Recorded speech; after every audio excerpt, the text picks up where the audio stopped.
Welcome to MiConvert. In this tutorial, I will show you how to convert FLAC files to M4R format, completely free and online. Open your browser and search for FLAC to M4R MiConvert.com.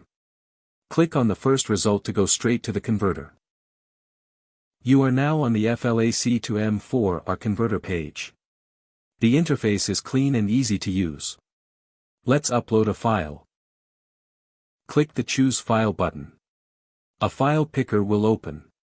Select the FLAC file you want to convert, then click Open. Your file is loaded and ready. You can see the file name, size, and destination format. Click Convert now to start the conversion. The conversion is in progress. You can see the progress bar moving. This usually takes just a few seconds. Done. Your file has been successfully converted. Click Download to save the M4R file to your computer. That's it. Visit MiConvert.com for more free conversion tools. Subscribe for more tutorials. Thanks for watching.